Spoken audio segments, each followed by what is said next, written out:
So welcome everybody. Welcome to the next Backupmonster show. Today my guest is George Crump from the Verge.io company. Hello, George. How are Hi, you? how are you? Thanks for having me. Yeah, same here. So really glad to have you here. So today's subject is the life after VMware. Why are more organizations moving to unified platforms and what they gain by doing so? George is a CMO in a Verge.io and the founder of the Storage Suisse. So, George, few words about your role and for how long you've been in a Verge.io today. Yeah, sure. So I started in the industry back in the 90s, about 15, well, a little longer than that, 15 years ago. So I started a company called Storage Switzerland, was an analyst firm. And then about 3 years ago came to Verge.io because I was so intrigued with the technology. So I've been in place here for about 3 years, and we're just having a good time. So I'm guessing, 3 years ago when you moved into the virtual, you didn't know that there will be the Broadcom acquisition and there will be a huge movement in the industry of moving away from such as vendor. But for better understanding the audience, what are specific points you still hearing from the customers, using the VMware and which are still running the VMware workloads? I'm wondering because I understand that you're doing lots of research on this area. Yeah, I've spoken to a lot of customers or potential customers. I think the big thing we're still seeing is obviously the cost, and the costs, frankly, are high enough that it can be the sole reason. I think for most customers, I mean, VMware or ESXi is a good product. It's just that now it's in not necessarily being run well as a business. And so that's really frustrated a lot of users. What I would say, though, before the acquisition by Broadcom, we were still attracting a lot of VMware customers. It's just that the velocity of that attraction has now picked up. And the reason we were attracting them was they started to really struggle at scale. And so the ability to uh, have an environment that can adapt and not be as complex, get longer life out of hardware, things like that, tends to were reasons we were winning back in those days, still are. Today, the way I describe it typically is, VMware, the pricing sort of gets people to talk to us, and then it's the Mhm. capabilities of the product around performance and availability and hardware longevity that get people to stay. Yeah, because I'm wondering because from the perspective, what's the biggest misconception of companies where they're thinking about the moving from the VMware? And I still hear the voices that we don't have a actually choice. We need to stick with the VMware because there is no Mhm. other solutions who could cope with the VMware, stack and the feature set. This is a little bit same story with myself when I built the store. Nobody knew about the store before they will started to, looking for some alternative for the biggest players such as Veeam, Commvault, Mhm. etc. So I'm wondering, how you position today the VirtualOS, so the product itself, Mhm. and what's still the customers, the biggest misconception here when they're thinking about the moving away. Well, I think you nailed it, right? The VMware is a very complete ecosystem of products, right? And I think that the concern is, as I transition, uh, am I going to be able to keep those same features and capabilities, right?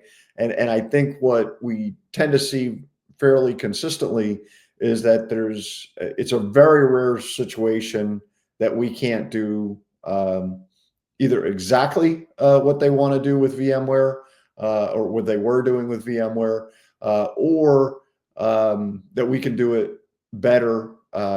than what VMware was doing, right? And so that's really been the key thing. Probably the other big one is concerns about migration. Is it going to be hard? Is it going to take a long time? Will everything convert? All that sort of concerns, which I think are valid. And with us, the migration is one of our biggest strengths, and we're able to convert thousands of VMs in a few hours. So it's very powerful. And you know because the total cost of owning, the pricing is also, everybody knows that customers moving not because of the technology involved or the change in the owner, but this is about the pricing model. So especially these days when everybody is looking for some savings, how you see how the customers see when they moving into the VirtualOS, the TCO after, for example, 12 months, because it's not the fastest period that they will see the difference in a month or so. But I'm wondering how important today for the existing customers, for new customers, is to lowering the existing cost of the infrastructure and the licensing model, and how the Verge can help here from the HCI perspective. Yeah, I think there's a couple of areas. So there's an upfront savings magnified now because of the Broadcom acquisition. Almost on day one, you're typically saving upwards of 100% in many cases, and then there's a more of a longer term ROI or TCO, depending on how you look at it. But we can generally run hardware significantly longer than VMware can. I've got customers with 8, 9, 10-year-old servers in their environment running alongside 2 or 3-month-old servers. We can also, running hardware that old comes with a lot of responsibility as far as data protection and uptime and things like that. But all of that's mitigated by using our two products together. And then there's also the increased performance because of that ultra converged stack that we talk about. We tend to get much closer to bare metal performance than, say, VMware did. And so most of our customers are able to run that hardware longer because they don't run out of resources as quickly. And then as you look at sort of that old term software defined data center, which we don't really use that often anymore because it doesn't have a great success rate. Well, we actually made it work. And so over the course of time, you can go buy generic off-the-shelf switches. You can buy server class SSDs instead of dedicated storage arrays. So all of these things, as they come up in their own cycles, can be leveraged, and so the savings just increases consistently.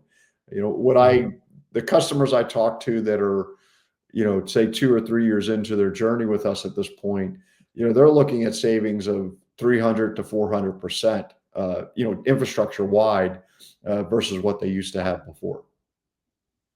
Yeah, because it's important to saying that in a VirtualOS you're changing the landscape of building the infrastructure. It's HCI, so hyper converged infrastructure. So you can think about, like you said, you can use the old stack of the servers, we mixed with the new ones, and it's changing the way how you build in the storage arrays itself. Because in the HCI stack, you have networking, storage, and compute into the server box with the scale-out architecture.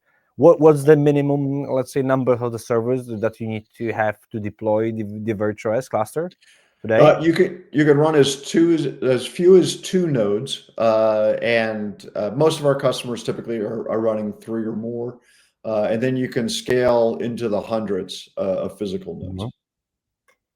Nice. And still, you have presence, of course, you have from US. So I'm not asking about the North America, but how many continents you right now put your presence and the installations? We have production sites on all continents except for Antarctica. Okay, why? Questions. Too It's too cold? cold. Should It's be too good. cold. Should be, yeah, but should be good from the cooling experience from the server Yeah, side. yeah, But exactly. so not nice. Uh, you know, still the challenge. That's why we speak today is to get familiar with, let's do not, be afraid of saying it. We need to still fight to build the awareness of our products. Virtual.io company, Yeah. virtual products, Storware backup and recovery, Mhm. because still, let's say I guess in the uh, I'm wondering that maybe from the Stower perspective, less than 1% of the administrators, backup administrators, knows about the existence of the Stower company. Mhm. This is a huge challenge from us to building the awareness. And question is how to, because more I'm guessing more than 80% of the customer using the VMware, they already ask these questions. How to do I have a proper a good proposition from the alternative solution? And then Mhm. they will ask, can I also protect this environments? If you're going into the HCI, can I do the backup as easy as I supposed to do it in a VMware plus Veeam stuff? So Mhm. both of us have a many conversation with customers that they move in from the VMware and they would like to have the same experience or even better from the backup data protection perspective. So I'm really glad that we did this integration. We have already success stories from the field, Mhm. from the managed service providers or the end users. Uh, but there's a lots of challenges to building the awareness.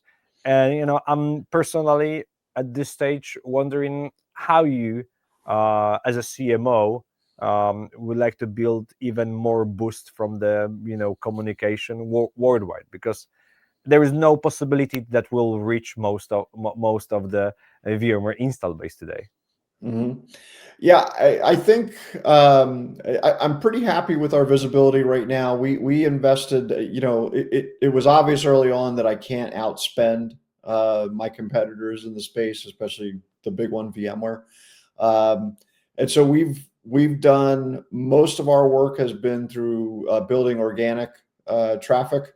So a lot of educational blogs, educational webinars, educational videos on YouTube, lots of activity on LinkedIn and Reddit and places like that. And that's helped a lot. And now it's just, we just keep doing that and we're Mhm. building. I would say about 90% of the traffic coming to our website now is um, organic in nature. They're searching and finding us, and then and now we're bringing in about 2 to 3 thousand um, uh, form fills on a monthly basis. I'm sorry, on a quarterly basis, and that that's up significantly, obviously, from when I started, and that continues to increase at a steady pace. Beauty. So, final thoughts on our one of the first meetings in a Backup Monster show. What is the one piece of advice that if you are speaking with the IT director and they're evaluating to looking for the VMware alternative, what they supposed to be thinking of? Yeah. So, was the gold advice here from your side? I think the number one thing I would say is start early. You don't want to be in a situation where you're forced to make a move within a few weeks. We've had that happen.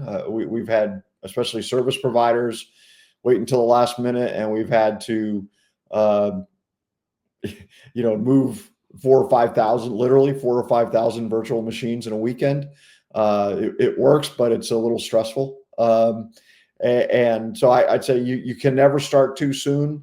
And I would start that planning process, start your research. Obviously, you're going to look at a lot of the alternatives out there. And so, just start early. Beauty. So thank you, George. That was the first meeting with George Crump from the Verge.io. And then on the next meeting, we'll speak about the modern data protection, how the Verge.io plus Storware works to make the best in breed from the backup recovery.